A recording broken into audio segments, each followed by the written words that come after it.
Olá! Na era da medicina avançada, um vírus nos remete a tempos remotos de impotência e paralisia. Nunca antes na história uma pandemia reuniu tantos cientistas no combate a um inimigo invisível. E afinal, o que já aprendemos sobre a doença? Como vamos nos preparar para os próximos desafios?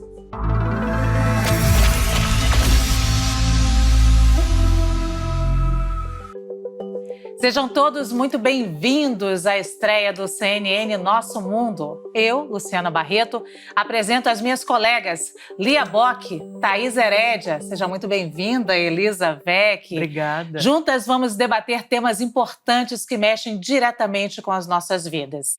A gente estreia o programa com o assunto que marca este ano, coronavírus. Por isso, convidamos um dos médicos mais renomados do país, famoso inclusive por cuidar da saúde de muitos presidentes da República. Agora lidera uma pesquisa inédita no Brasil sobre as possíveis sequelas da Covid-19 no coração.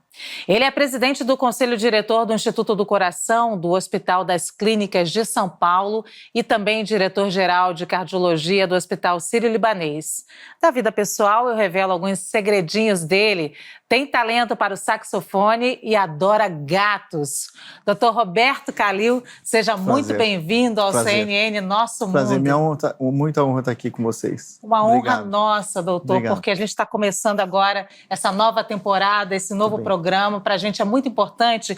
Eu já queria mexer um pouquinho na sua vida pessoal, porque a gente já falou que o senhor adora gatos, toca saxofone. E a gente sabe que o senhor é obstinado também, trabalha muito, chega cedo no escritório, no consultório, sai tarde. Agora, obstinados também são todos os cientistas nesse ano de 2020, nesse ano atípico, nesse mundo que a gente está vivendo agora. O senhor mudou ainda mais a sua vida? Consegue dormir, doutor? Um pouco. Eu sempre dormi pouco e continuo dormindo pouco, né? Claro que essa época Covid é uma coisa mais estressante para todo mundo, né? Para os médicos, para os pacientes, para os familiares, né?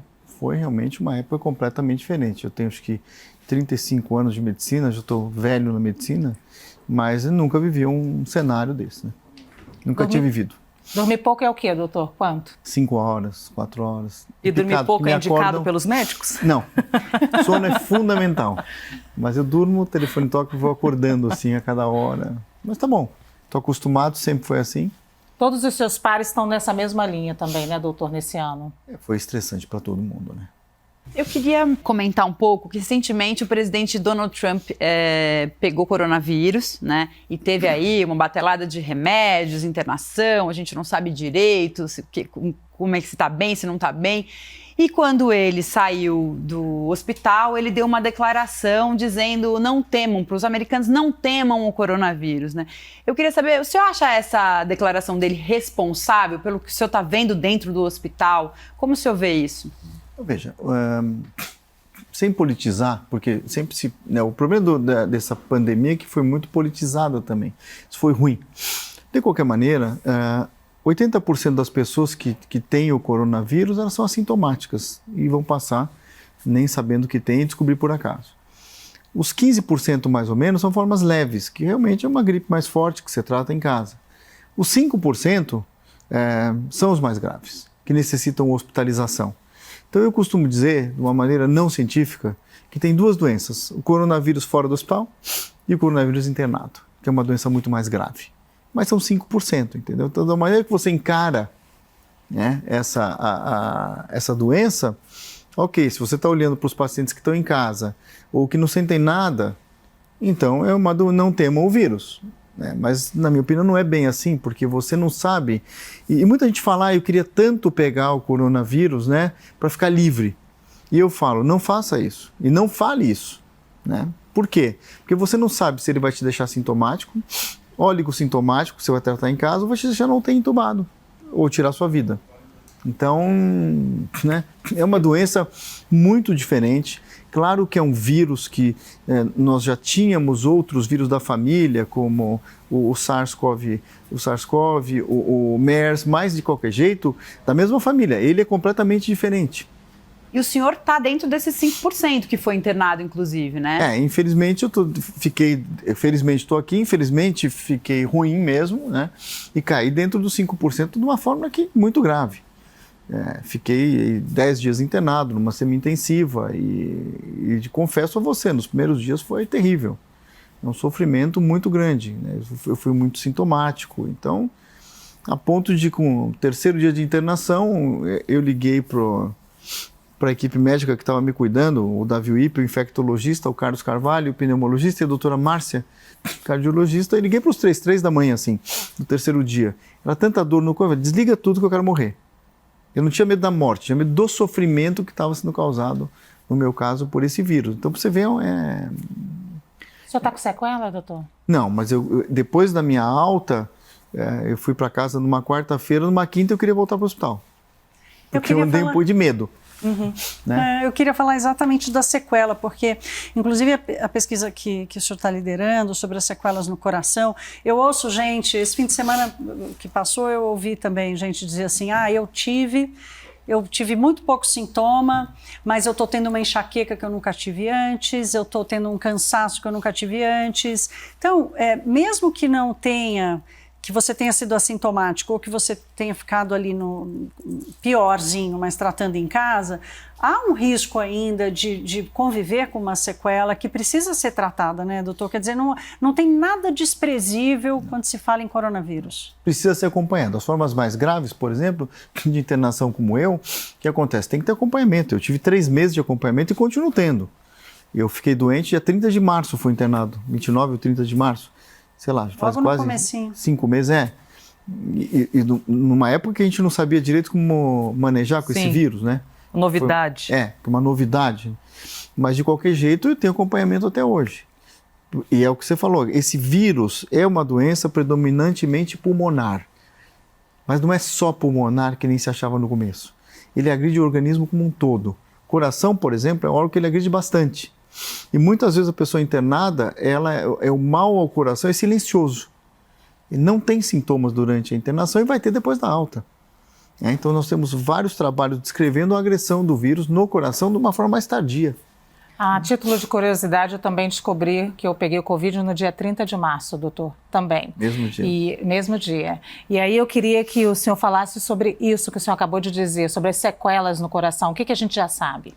Hoje a gente conhece bastante o vírus, né? Quer dizer, é claro que vamos conhecer mais e mais e mais, mas o que acontece, ele tem várias formas de agressão no coração.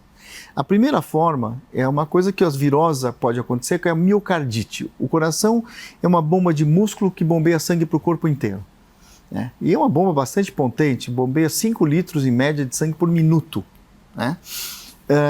E a miocardite é uma inflamação do músculo do coração, podendo levar ao enfraquecimento desse músculo.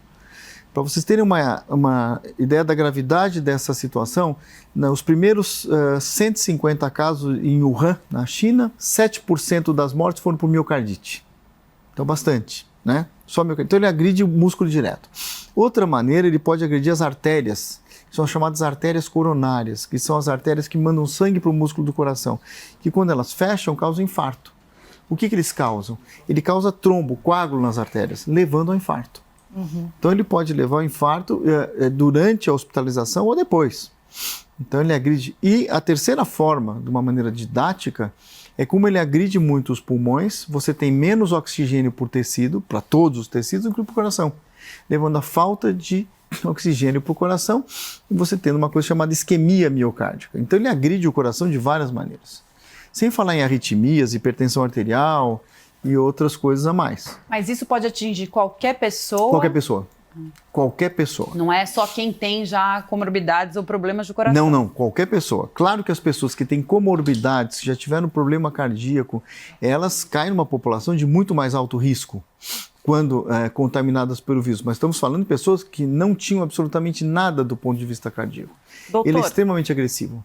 Os assintomáticos também podem apresentar esse tipo de problema, ou a gente costuma ver em pessoas que apresentam os sintomas e mais?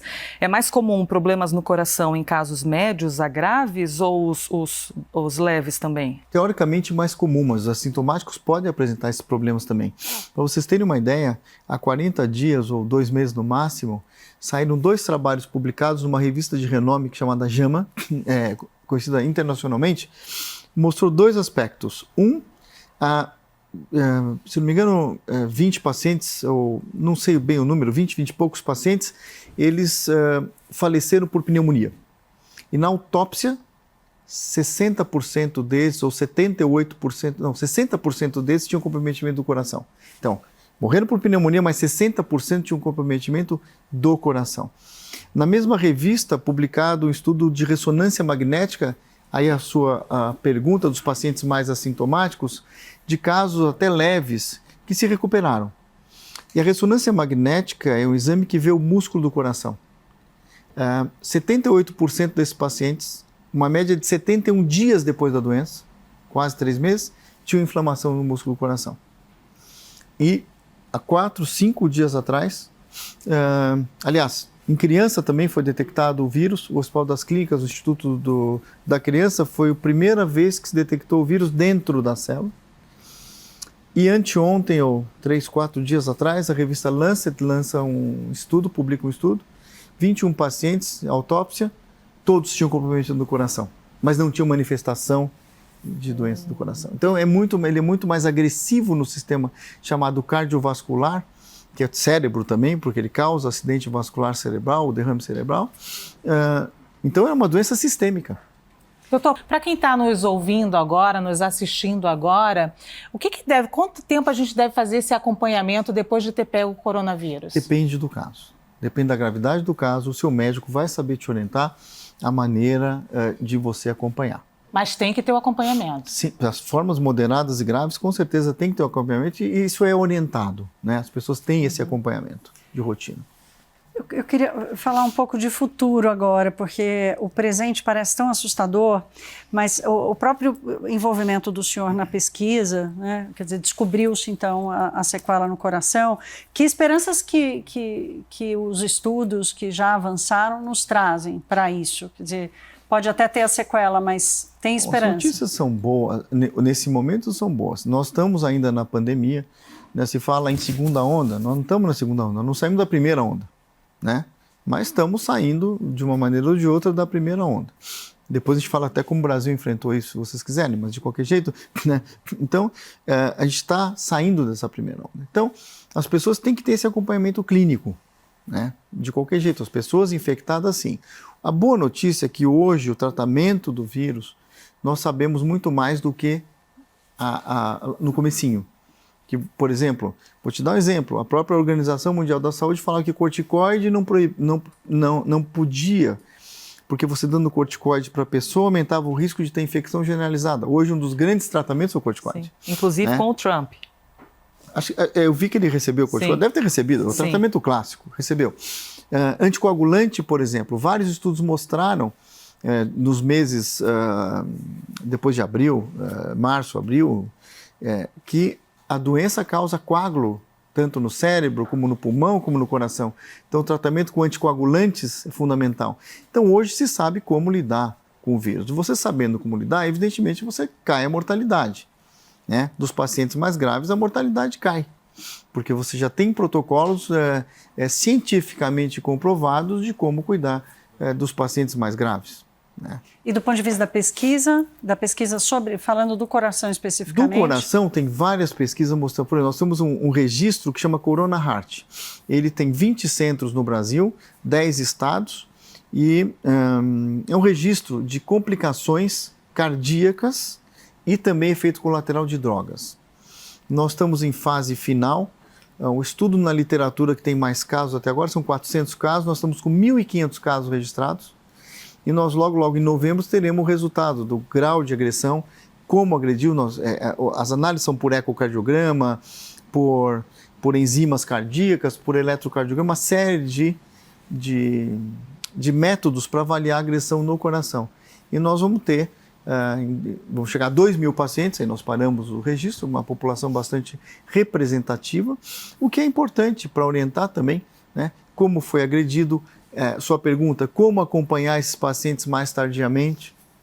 Doutor, nós sabemos que as doenças cardíacas são as que mais matam no mundo inteiro, e nós tivemos durante a pandemia do coronavírus um aumento das mortes por doenças cardíacas. E eu queria que o senhor explicasse até que ponto a gente vai relacionar esse aumento das mortes à falta de acompanhamento médico, de ir ao cardiologista por causa do isolamento, estar em casa comendo errado ou bebendo bebida alcoólica, e até que ponto a gente pode dizer que essas mortes que não chegaram a ser relacionadas com o coronavírus podem ter relação com o coronavírus. Perdemos, inclusive, muitos artistas por infarto esse ano.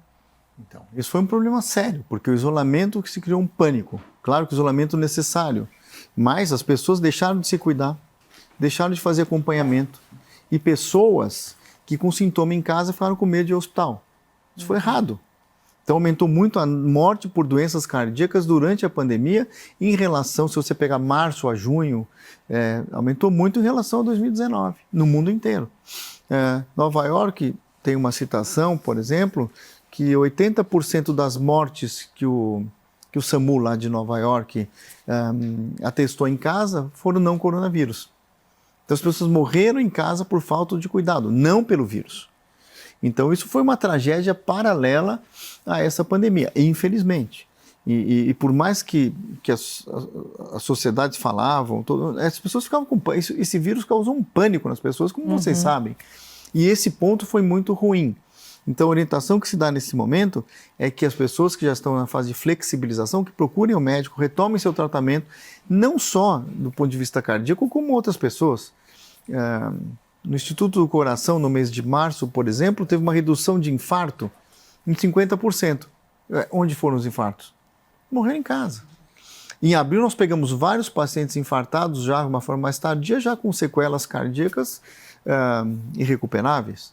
Então, isso foi muito ruim. Muito ruim. Esse pânico, as pessoas pararam de ir no médico, pararam de fazer seu acompanhamento e, principalmente, quando estavam passando mal em casa, ficavam em casa. Por um pavor, um sentimento de essa possibilidade de perder alguém que a gente ama ou a gente mesmo, né, deixar de existir por causa de uma doença, ainda sem tantas informações, a cada dia evoluindo a ciência, foi causando um pavor. E eu gostaria de lhe perguntar, doutor, em março, pelo menos aqui para o Brasil, quando essa doença de fato chegou aqui, a gente teve de viver uma transformação social tremenda. Desde as relações, né, em que todo mundo se encostava, se abraçava, de repente, opa, peraí, não vou encostar em mais ninguém. Os comércios fechando, baixando as portas, muita gente sem condição de conseguir manter o seu comércio adiante. E agora, pelo menos no mês de setembro, esse sentimento que o senhor falou de pânico, parece que foi do pânico ao grito de liberdade. De repente, as pequenas flexibilizações resultaram em, por exemplo, praias tomadas de gente, lugares como o litoral de São Paulo, o litoral do Rio de Janeiro, o litoral de Pernambuco e de tantos outros lugares. Eu gostaria de ouvir a opinião do senhor a respeito disso, porque em lugares em que mesmo que seja proibido pisar na areia, o fim de semana é um fim de semana em que você não vê areia, porque ela está lotada. Esse é um problema muito mais sério até do que você está colocando, porque as pessoas, elas se libertam, entre aspas, também muito com a muleta vacina. A gente pode comentar depois. Vai vir a vacina, eu não fiquei doente, já sabe como... Não é assim. Como se fosse o pote de ouro, né, a vacina. Então, por isso que está aumentando de novo em alguns locais a incidência, né, da infecção pelo vírus. Aumentando o número de hospitalizações por causa disso, porque as pessoas, infelizmente, elas não se cuidam. Né? Elas começaram a não se cuidar. Então, essas medidas protetivas, elas têm que ser continuadas. E não é porque a vacina vai surgir daqui a pouco, daqui a um mês, 2 meses, 3 meses, 4 meses, não se sabe quando, mas de qualquer jeito, mesmo com o surgimento da vacina, não é que se resolveu o problema. Porque a proteção a gente pode discutir depois, não é minha área, mas a gente pode discutir. Então, as pessoas, eu acho que por um bom tempo, têm que se cuidar sim. Distanciamento, utilização de máscara. É chato máscara. Mas fazer o quê? É uma proteção. Né, a mais. E isso que você está colocando, a gente vê na televisão todo dia, é muito ruim, porque isso vai aumentar a incidência de vírus e as pessoas vão continuar morrendo por um bom tempo. Mas o que acontece? É uma falsa sensação de que dominamos, já conhecemos o vírus, como se conhecessem mais que os próprios médicos, mais que os próprios cientistas? Ou nos acomodamos a ele, né? Se acomoda, porque na verdade também o isolamento, vocês concordam, foi um sofrimento para todo mundo. Claro. Um sofrimento necessário, mas foi um sofrimento. E tem um limite. Né? Então, no limite, as pessoas se libertam mesmo e pronto. A gente não pode julgar, mas que não julgar, não pode julgar julgando. Está errado, porque vai aumentar a contaminação e mais mortes vão acontecer. O problema não está resolvido. E o problema não estará resolvido. Esse coronavírus veio para ficar eternamente. Claro que... você quer ver um exemplo? O sarampo. Há quantas décadas tem o sarampo? Sim. Sei lá, eu já sou velho, mas antes de eu nascer, já existia o sarampo. Aí o que acontece, o ano passado, aumento da incidência de sarampo. Teve imunização de rebanho com o sarampo? Teve campanha de vacinação, vacina eficaz, estamos falando. E mesmo assim, por um descuido, talvez, das pessoas, o ano passado teve um pico de sarampo. E o coronavírus vai ser a mesma coisa, vai ter vacina, nós sabemos mais do tratamento, vão surgir remédios mais novos aí, que vão atenuar até essa doença, mas as pessoas têm que ter consciência que o vírus vai continuar. Queria lhe ouvir um pouquinho sobre política, eu acho que todo mundo quer ouvir um pouquinho. Eu queria só falar mais antes da gente mudar de assunto, eu queria falar sobre a comunidade científica, porque o movimento da comunidade científica internacional talvez seja sem precedentes, né? Sem precedentes. Claro que a modernidade da comunicação, ela possibilita essa interlocução, mas eu queria lhe ouvir sobre isso, doutor, sobre essa integração e o lado bom e o lado ruim dela, porque ao mesmo tempo parece que tem uma corrida mercadológica aí por quem apresenta a primeira solução, enfim, mesmo que tenha um propósito positivo de encontrar cura, tratamento. Então, como é que o senhor assiste a esse movimento dessa interlocução inédita na comunidade científica? Saudável, uma competição saudável. Quando você vê sair uma vacina, que vai sair, sei lá, quando, nos próximos meses, mas que seja, em menos de um ano. Não existe isso, a vacina demora 2, 3 anos, mas pela tecnologia e pelo apelo da gravidade da doença. Essa doença foi uma das maiores tragédias que nós conhecemos. Doutor, a gente estava falando aqui agora da imprudência de algumas pessoas, de como as pessoas, provocada aqui pela Elizavec, de como as pessoas estão saindo do isolamento e curtindo como se já houvesse vacina. E aí eu queria lhe ouvir sobre também, não só a negligência, mas sobre algumas pessoas, líderes mundiais. A gente viu o Trump aí contra a máscara durante um bom tempo, movimentos anti-vacinas, essa sociedade polarizada onde as pessoas estão indo para a rua falar inclusive contra a pandemia e contra a vacina. Como é que o senhor que está dormindo só 5 horas por dia vê isso? Duas coisas. Primeiro, as medidas protetivas elas têm que ser utilizadas, infelizmente, porque é desagradável. Você fazer exercício com máscara é insuportável. Mas se você está fora de casa, numa academia, você tem que usar. É isso. Então, isso aí faz parte da cultura e, na minha opinião, vai continuar. No Japão é cultura, as pessoas gripadas, tudo máscara na rua, e eu acho que essa cultura veio para ficar um pouco, né? Mesmo que o coronavírus, sei lá, daqui a um ano, todo mundo vacinado, ou sei lá quando, com os remédios mais modernos, mas a máscara talvez seja utilizada para sempre, não com esta frequência e não com essa obrigatoriedade. Mas eu duvido que no seu ambiente de trabalho você chegava o ano passado e você espirrava. Todo mundo falava algum saúde. Né? Uhum. Agora eu vou falar, sai daqui.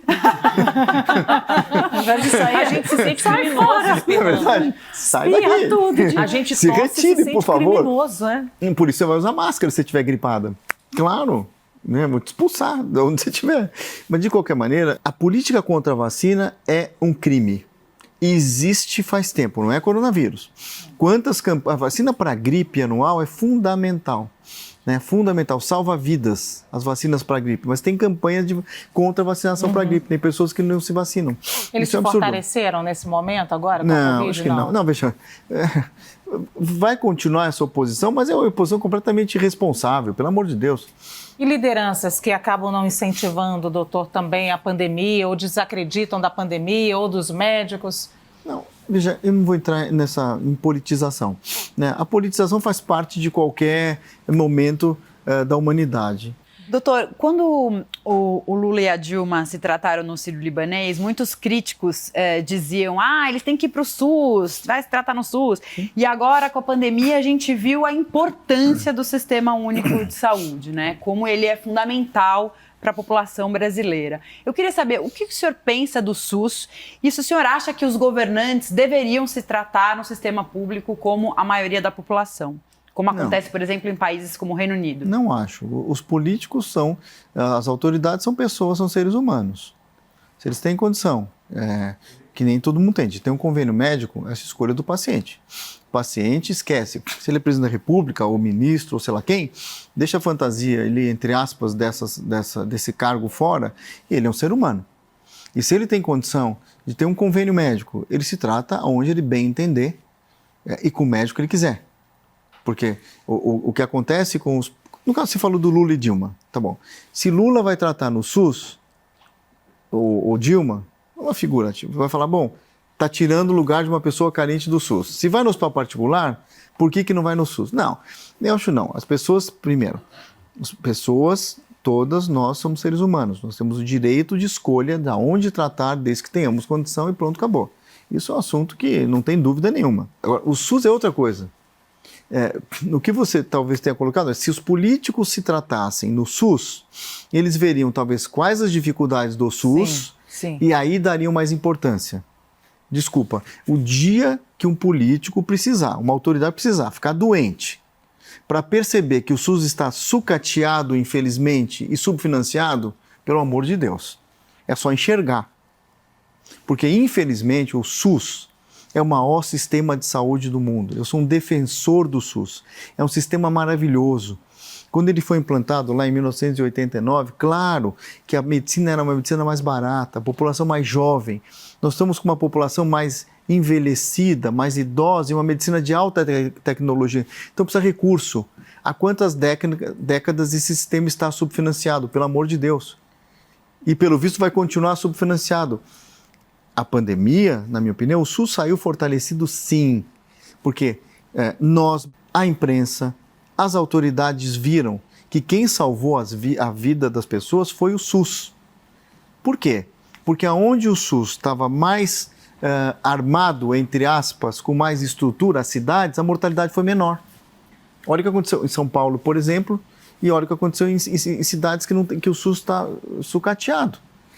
Pois não. Doutor, se os políticos não precisam, então, ser atendidos no SUS para terem essa noção, essa consciência de que está sucateado, por que ainda existe, na opinião do senhor, a sensação, não só a sensação, mas a realidade na população, de que ir ao SUS significa mais um problema, ou seja, ir ao hospital público significa mais um problema do que o próprio problema que a pessoa está passando? Mas então, por causa de fila, falta de insumos básicos. Mas é isso que eu estou tentando dizer para você. Não é o sucateado que eu falo.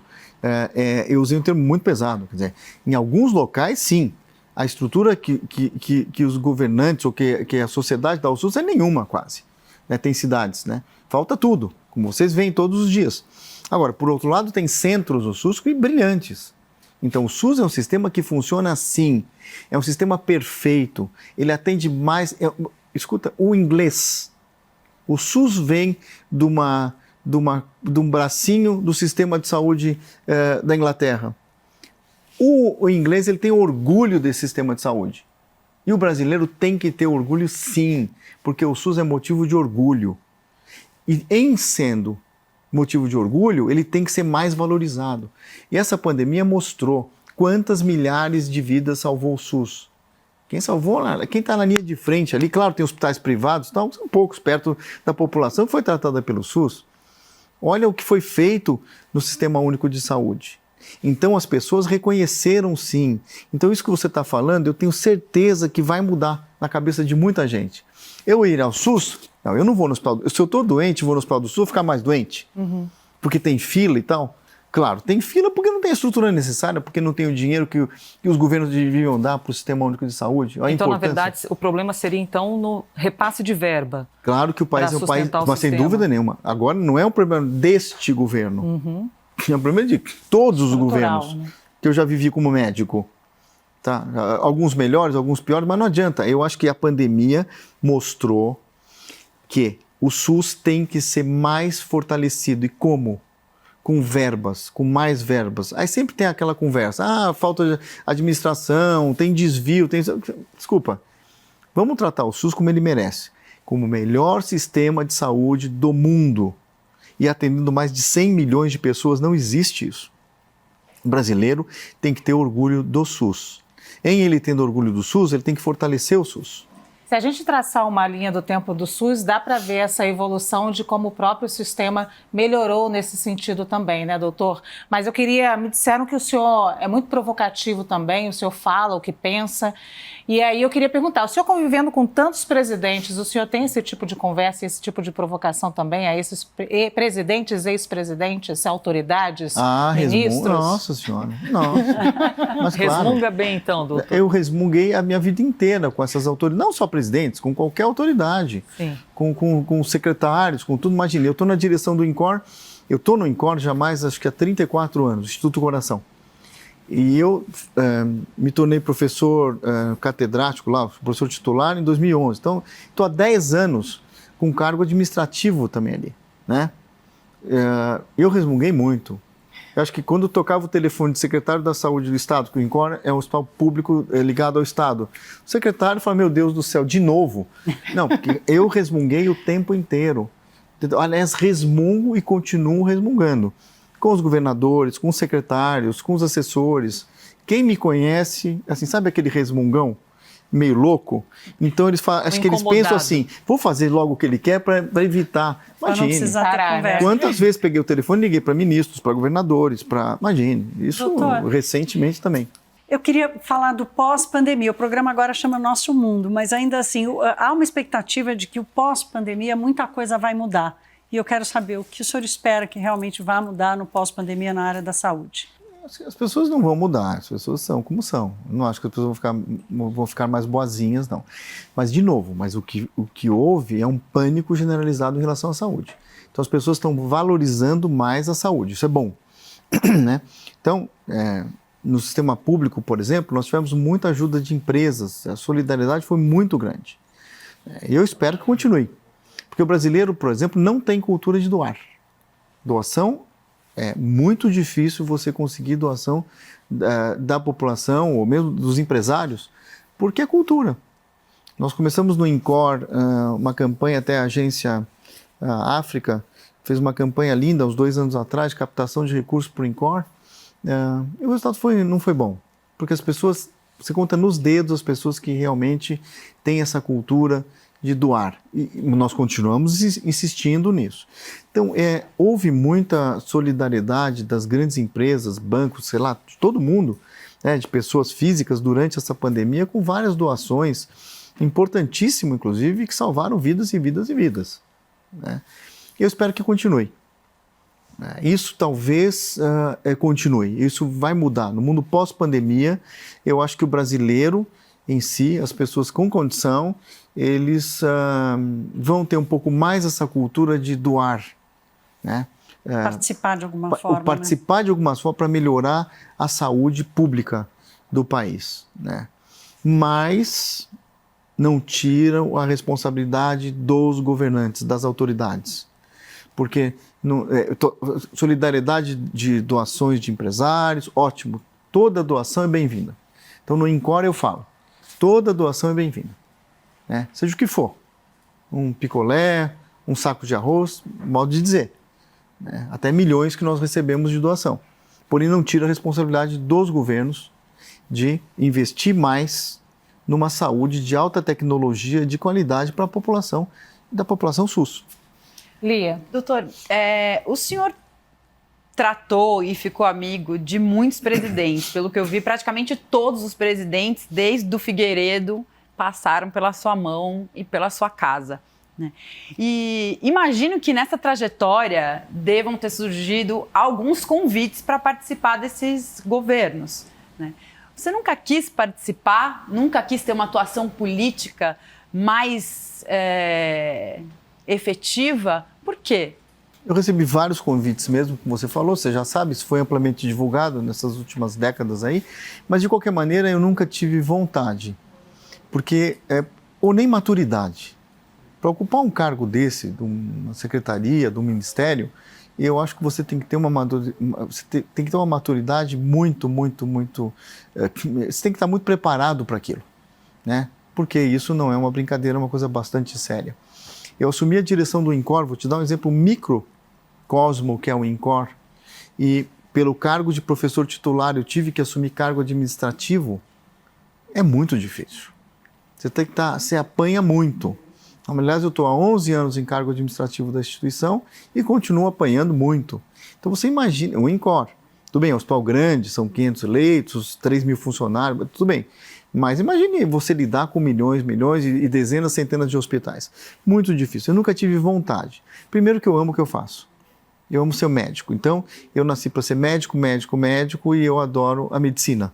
A minha vida é a medicina. Minha família, claro, sempre torce um pouquinho o nariz quando falo, poxa, e nós? Mas eles já acostumaram, porque não adianta. Eu sou médico e pronto, né? E tenho esposa, tenho 2 filhas lindas, mas isso já é um consenso, né? Não há discussão, como minha vida é a medicina. Então, você largar da medicina, dos meus pacientes, eu faço meio período no Instituto do Coração, que estou lá há 34 anos, fazendo pesquisa, dando aula, ensino e cuidando das pessoas mais carentes. Isso para mim é fundamental. A minha vida é no Instituto do Coração. Claro que eu tenho meu consultório, amo meus pacientes, saio 1 da manhã todo dia do hospital. Então, eu nunca tive a coragem de largar esse meu mundo, que é a minha vida, para ocupar um cargo público. Talvez por falta de maturidade, por falta de preparo. Por outro lado, eu quero voltar àquela sua fala que o senhor resmunga com todas essas autoridades. Por outro lado, isso. Por outro lado, o senhor vai conseguir fazer nos esses bastidores. Continuar resmungando. Exatamente, continuar resmungando e nos representando nesse sentido. O que o senhor já conseguiu? Conta aí um exemplo. Conseguiu? Não, se você contar o que justamente pela proximidade com essas pessoas, eu consegui muita coisa para os hospitais públicos. Bastante. Porque eu resmungo o tempo inteiro. Desde liberação de verba, desde atraso de verba, aparelhos, essas coisas, isso é rotina, né? E de uma maneira ou de outra, acho que eu ajudei muito mais, não a população como um todo, mas a instituição, o INCOR que eu trabalho, dessa maneira. Claro que no futuro, se eu falar, você pretende no futuro presente, não. Mas talvez, não pretendo morrer tão cedo, eu vou ter tempo para ocupar em qualquer cargo aí de... E o senhor acha que faz diferença a gente ter nesses cargos públicos pessoas que estão conectadas, por exemplo, com os hospitais, num cargo de ministro da Saúde ou de Secretaria de Saúde, esteja conectado com o sistema, com o setor? Por exemplo? Não que venha desse sistema obrigatoriamente, mas que a conexão se faz necessária. Eu acho que o ministro da Saúde, o próprio secretário da Saúde, ele tem que estar conectado com as universidades, com os hospitais públicos, com a rede privada também. Você não tem sentido um ministro da Saúde não estar conectado com o sistema público, sistema privado, com as universidades, com a parte de ciência, claro, faz parte. Não dá para governar sozinho, ser ministro sozinho, sem a classe da saúde te apoiando ou dando opinião, né? Doutor, se o senhor estivesse uma provocação aqui, mas leve, se o senhor estivesse na cadeira de ministro da Saúde, quando nós tivemos a confirmação do primeiro caso de Covid no Brasil, que foi em março, e logo depois vieram as mortes e a gente ficava naquele sentimento, será que nós chegaremos a 1.000 mortes por dia? E chegamos por tanto tempo. Se o senhor estivesse na cadeira ocupada pelo então ministro da Saúde, Luiz Henrique Mandetta, quais alternativas diferentes o senhor teria articulado? E o que é que foi feito que hoje, observando, o senhor acha que poderia ter sido feito diferente? Olha, se eu tivesse a capacidade de julgar, eu te falaria, porque eu como você falou, eu falo mesmo, acabou. Sim. Mas eu não tenho essa capacidade de julgar. Essa doença pegou o mundo inteiro despreparado. Despreparado. Eu vou mais longe do que o ministro Mandetta, do que o Ministério Brasileiro. Olha o que aconteceu nos Estados Unidos. Uma tragédia nos Estados Unidos, né? Uma medicina de bilhões, de trilhões de dólares à disposição, não é isso? Ela, na verdade, começou na China, quer dizer, todo mundo viu, aí pegou a Europa, então não foi novidade, não começou nos Estados Unidos. Então eu comparo. Olha a tragédia que foi nas cidades americanas, em Nova York. Então, não dá para você... Eu não tenho nem capacidade para julgar o que poderia ter sido diferente, porque o que eu posso te dizer foi feito tudo o que tinha que ser feito. O Brasil enfrentou muito bem essa crise, se você quer saber, eu acho. É a minha avaliação. Enfrentou muito bem. Por quê, doutor? Eu acho que, primeiro, houve, na verdade, uma devoção de todo mundo para combater esse vírus, tanto a sociedade como os profissionais da saúde. todas pensando como sair dessa crise de um jeito ou de outro, dessa pandemia. Então, é muito difícil o que o ministro Mandetta poderia dizer, não sei. Eu não tenho nem capacidade para te dar opinião, né? Mas é muito fácil, aí você fala, devia ter feito isso, aquilo, mas eu não tenho nem essa capacidade desse julgamento. Doutor, é uma pergunta difícil, eu não estou me esquivando da pergunta, claro, mas eu não sei responder. Até porque a gente viu gestões até excelentes, com uma estrutura excelente de saúde, e não falando aqui do Brasil, mas falando do mundo, e que também perderam muitas vidas. Uma doença que pegou rico e que pegou pobre. Claro que quando você tinha um sistema de UTIs, um sistema mais robusto, com UTIs, com pessoas formadas para atender, que foi o caso do Estado de São Paulo. O Estado de São Paulo, mas também o Sistema Único de Saúde aqui, muito bem aparelhado. Então, nós tivemos problemas, mas soubemos enfrentar. Então, se você pegar todos os estados que o Sistema Único de Saúde estava bem aparelhado ou melhor aparelhado, a mortalidade foi menor, de uma maneira ou de outra, né? Mas o Brasil, eu acho que foi eu fico olhando de trás para frente para trás, o Brasil foi bem. Eu queria falar sobre o dilema da economia e da vida, né? Quem salvar primeiro, a economia ou a vida? Quem defendeu salvar a vida, disse a economia a gente só arruma se a gente estiver vivo. Como é que o senhor participou desse debate? Que lado que o senhor apoiou ou, ponderou? Eu não ponderei. Honestamente, eu nessa pandemia, nós do Hospital das Clínicas, por exemplo, o que nós fizemos? Tem o Instituto Central, o Hospital das Clínicas tem vários institutos, tem o INCOR, Instituto da Criança, Psiquiatria e tal. Então, foi feito um projeto para o Instituto Central, que tem 900 leitos, o Instituto Covid, tanto leitos com enfermaria como leitos de UTI. Chegou-se até a ter 300 leitos de UTI. Até uma UTI cardiológica dentro do Hospital das Clínicas para combater o Covid. Claro que o INCOR acabou tendo Covid, e o INCOR recebia politraumatizados, transplantes de fígado, coisa que não é da casa. Então, o complexo se ajeitou assim, cada um pegou uma parte do instituto chamado Central e vamos deixar um instituto só especializado nisso. Então, eu fiquei muito, voltado para isso. E, obviamente, na vida privada, eu com meus pacientes no hospital, nós atendemos centenas de casos Covid. No Hospital Sírio-Libanês, onde eu pratico minha medicina privada. Então, você quer saber, eu fiquei tão voltado para INCOR, para mim foi... Eu não tomei partido nesse negócio, flexibiliza, não flexibiliza... Honestamente, não. Mas deixar tudo aberto, deixar o comércio aberto, teria matado mais pessoas? Nós teríamos perdido mais brasileiros? O isolamento salvou vidas, mas sem dúvida nenhuma. Isso no mundo inteiro, isso aí é padrão.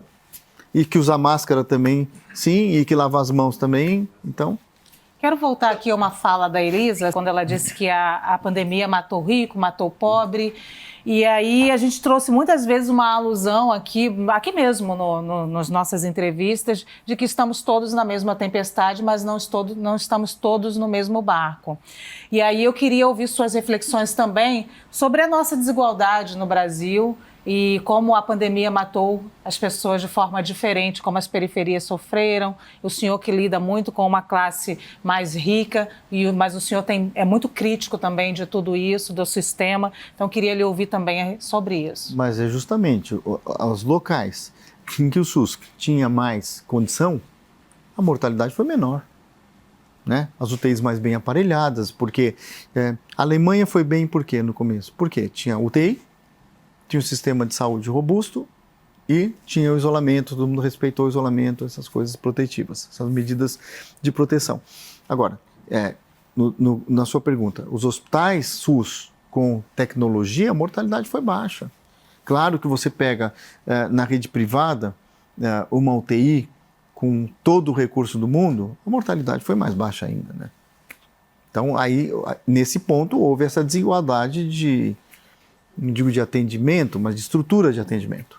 E mesmo com essa estrutura, o estado de São Paulo é o que mais perdeu seres humanos, né, para a doença. E mesmo tendo essa estrutura que o senhor considerou... Mas o estado de São Paulo, em relação ao número de habitantes, não sei qual foi o índice de mortalidade, mas não foi mais alto, não. Né? Porque a população é muito maior. Em relação ao número de habitantes. Em relação ao número de habitantes, não foi. Não foi. A estrutura nossa, nós não tivemos problema. Tivemos, sim, UTIs cheias, mas não teve nenhum caos aqui no estado de São Paulo, você pode ver, tanto na cidade, mas, de novo, pela estrutura SUS que existe no estado de São Paulo. Né? Então, mas tem um complexo, outros também, mas tem um complexo como o Hospital das Clínicas, nessa retaguarda, e outras instituições, várias instituições públicas que nós temos com alta tecnologia. E sem falar que o sistema privado de saúde suplementar em São Paulo também é forte. Né? Então você junta o sistema de saúde suplementar com o sistema público em São Paulo, talvez seja um sistema de saúde dos mais preparados no mundo para enfrentar uma situação dessa. Doutor, segundo apurou a revista Piauí, o Bolsonaro, ainda quando era candidato e tomou a facada em 2018, não quis ir para o Sírio-Libanês, porque lá seria onde os petistas se tratam. E esse ano, o presidente parece ter deixado essa história meio de lado, né? E até citou o senhor, que é médico de muitos petistas, numa live, né? Parece que ao ter se tratado com a hidroxicloroquina e ter falado isso, o senhor ganhou o coração ali do presidente. Hoje, nos bastidores, se fala de uma amizade começando. Eu queria saber, o senhor, qual a sua relação com o presidente hoje? O senhor é médico dele? Pretende ser? Não. Não sou médico do presidente e espero que ele não precise de médico, porque eu vejo, pelas notícias, é uma pessoa saudável.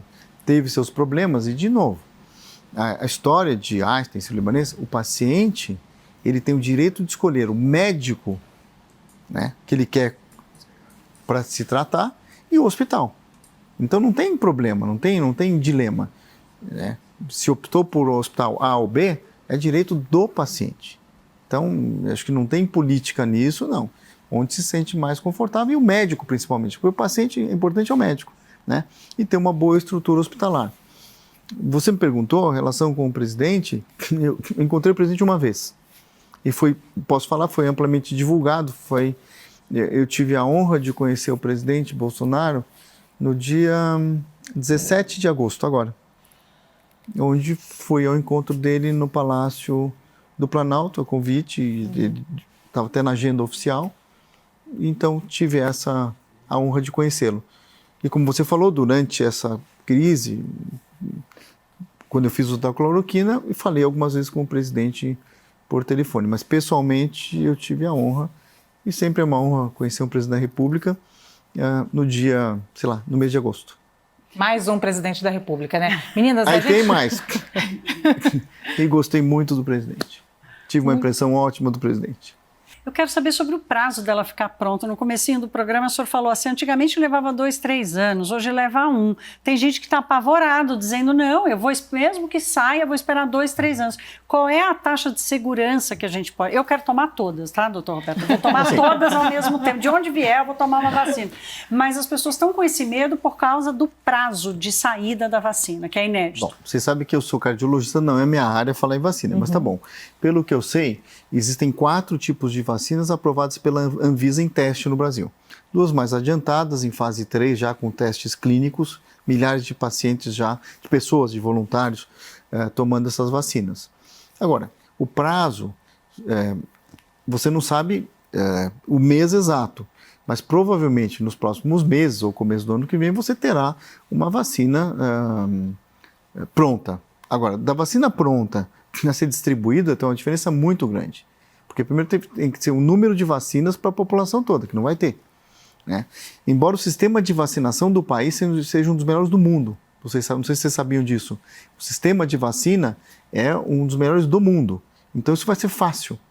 Agora, obviamente, quando sair uma vacina, algumas populações vão ser escolhidas, talvez os profissionais da saúde, os de mais idade. Então, e a imunidade que essas vacinas causam ou não, isso vai ser com o tempo, depende dos testes. Por isso que não pode só ficar com uma bengala na vacina. A vacina saiu, resolveu meu problema, eu vou... Não, o distanciamento social tem que ser mantido, máscara tem que ser mantido, até grande parte da população ser imunizada, que a gente não sabe quanto tempo vai demorar. né? Porque os tratamentos estão se afinando e estão surgindo remédios novos aí. E eu acho que em termos de tratamento, o país está bem avançado, aliás, o mundo inteiro está bem avançado. Mas, de novo, a vacina não é que vai página virada. Não. Assim como a gripe, assim como o H1N1. Existe ainda H1N1. Dei o exemplo do sarampo no começo, né? Então, mas, de novo, tem 4 vacinas em teste liberadas no país, mais de 10 ou mais no mundo, né? Fase avançada, acho que tem mais duas vacinas, uma com o Butantan, já com 7.500 pessoas incluídas. A outra de Oxford deve ter também mais ou menos isso, né? Mas estão em fase 3. Mas, de novo, quando alguma delas ou várias delas estiverem prontas para entrar no mercado, aí se começa a campanha de vacinação e vai ter, as populações vão ser selecionadas qual vai tomar primeiro. Então não é que você vai ter uma vacina pronta em janeiro e a população inteira, 200 milhões de brasileiros vão se vacinar. Não vai ser bem assim. Evoluímos também no protocolo de atendimento, doutor? Sem dúvida, sem dúvida. Quando eu fiquei doente era um atendimento, agora é completamente diferente, né? Então você conhece mais a doença, você começa a conhecer as complicações que eles causam, então você se adianta. A medida de tratamento hoje é muito mais agressiva, muito mais precoce, na minha opinião, do que antes. Vai, Elisa. E sobre a vacina, nós ainda não sabemos ou já sabemos se será uma dose apenas, se serão 2, qual tempo a gente vai ter de esperar entre uma dose e outra. Nisso a ciência ainda está caminhando. O que a gente já tem de resposta, doutor? A ciência já deve saber, eu não sei te responder. A ciência com certeza já tem essas... Adoramos a sinceridade, maravilhoso. Eu não sei o que eu posso fazer. Não dá para ficar chutando, né? Lia. Eu queria falar um pouco sobre polarização política, porque, doutor, o senhor é um fenômeno, né? Eu? O senhor foi da juventude malufista e eu vi que no seu primeiro casamento estava no altar o Maluf, o Romeu Tuma e o Figueiredo. No seu segundo casamento estavam no altar Lula, Dilma e José Serra. O senhor acabou de tecer um elogio ao presidente Jair Bolsonaro. O senhor é amigo da Dilma, a gente sabe disso, é público. Sim. Então, eu acho que o senhor é um fenômeno dessa convivência pacífica entre todos os lados. Eu gostaria que o senhor falasse um pouco sobre isso, porque a gente está vivendo num país tão polarizado, onde as pessoas não conseguem nem conviver com pessoas que pensam diferente. Eu queria ouvir o senhor. Falasse não, Lia, ensinasse pra gente. Ensinasse. Não, veja, isso é muito ruim. A polarização de você não poder falar, então é a mesma coisa. Que time você torce? Não sei. Eu sou santista. Eu sou flamenguista. Então eu não posso falar com você? Entendeu? Deve, Não, pelo sim, amor de Deus. sim. Isso é beira o ridículo, na minha opinião, né? Desculpe o termo da palavra, mas... Então é mais ou menos isso. Veja, eu, como você falou mesmo, eu fui sempre ligado aos militares, na minha infância toda. E sempre à direita, na minha infância toda, né? Votei no Maluf a vida inteira. Então, eu tenho direito, uma democracia, né? Não é por causa disso que eu não tive uma relação de amizade com o presidente Lula e com a presidente Dilma. Acho que não tem nada a ver uma coisa com outra, né? Em quem você vai votar. Tem uma passagem muito interessante, já que vocês, falando disso,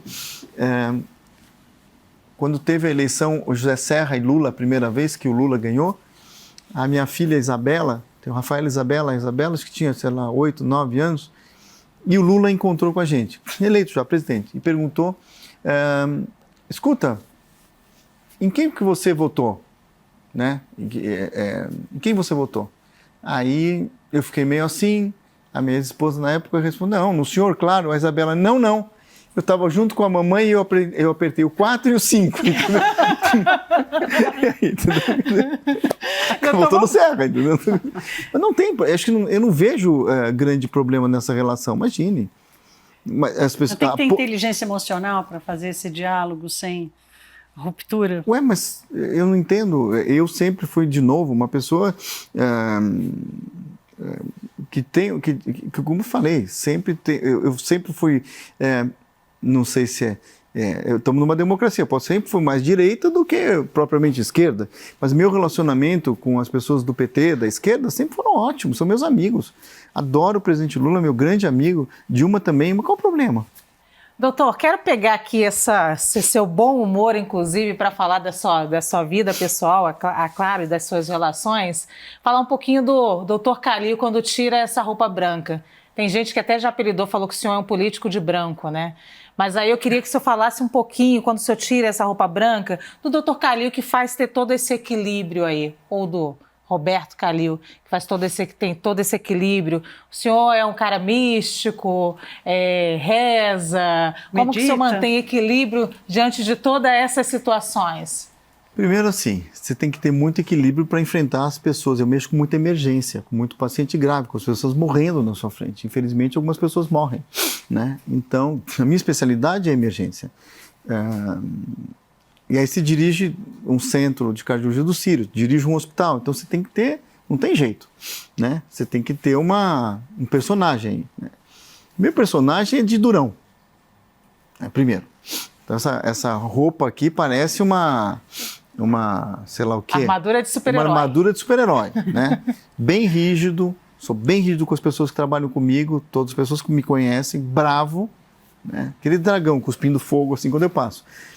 Mas, na verdade, não sou isso. Isso é um personagem que você tem que fazer para as coisas andarem, na minha opinião, e deu certo.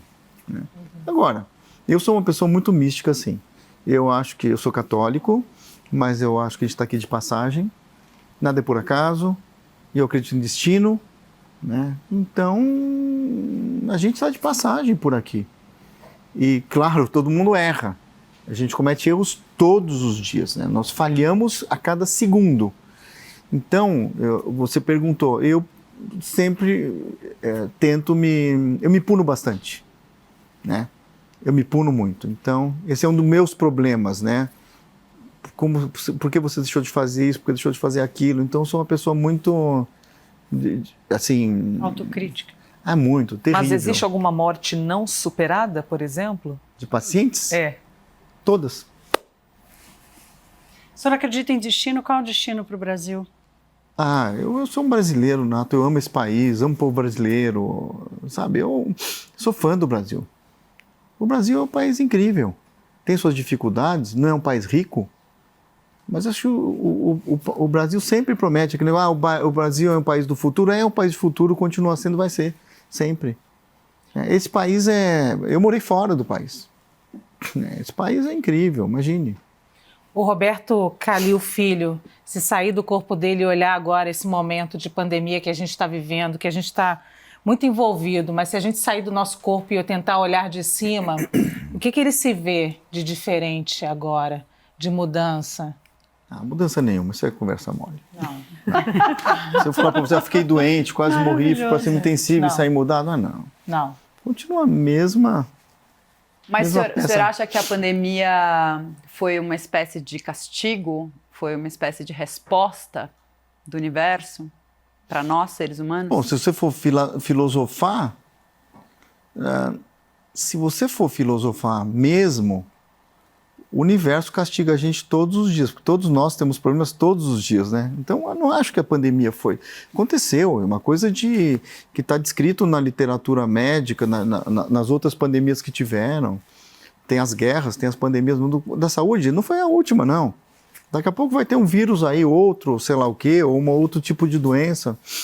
Não, eu acho que, assim, de novo, essa pandemia mostrou que o sistema de saúde do mundo inteiro não está preparado para uma doença grave dessa. Isso mostrou, ponto. Né? Do mundo inteiro. Dos Estados Unidos, da NASA a sei lá o quê. O mundo não estava preparado a enfrentar este vírus. Tanto é que milhões de pessoas morreram, não é isso? Uhum. Então pronto, está preparado? Não está. Quem falou que estava, esquece. Morreu em tudo quanto é lugar do globo terrestre. Isso é a lição que ficou. E como médico para o senhor, qual lição ficou da pandemia? Não mudou nada, né? Porque, sabe, o que mudou? Nada. Doutor Calil, ô sincero, expectativa que ele diga nós vamos sair melhores desse mundo. Desculpa, não, peraí. Os seres humanos estão melhores, mas nada mudou. Não, eu não sei os seres humanos. Eu, Roberto Calil, saí, claro, chateado, triste, porque perdi pacientes nessa pandemia. E porque muitas pessoas morreram. Agora ele vai falar que o Roberto Calil, porque ficou doente, quase morreu. É diferente do Roberto Calil de fevereiro? Nem pensar, sou mesmo. Que bom. E continuará sendo o mesmo, então, por espero muitos e morrer muitos assim. anos. Andando pelo hospital, morro. Puf. Com certeza, pelos cantinhos do hospital sempre. Um otimista pelo Brasil, pelo menos, e brigando e resmungando, doutor 24 Roberto, horas. sempre cobrando. Sempre cobrando. Manda o zap isso. para os presidentes. Gente, esse nosso papo muito divertido, mas chegou ao fim. Muito obrigada, Eu doutor Roberto agradeço Calil. a todos. Muito obrigado. É isso, nosso programa com o cardiologista Roberto Calil Filho está disponível na íntegra no site cnnbrasil.com.br e também no nosso canal no YouTube, no formato de podcast, em todas as plataformas de áudio. Esta é a CNN, inconfundível.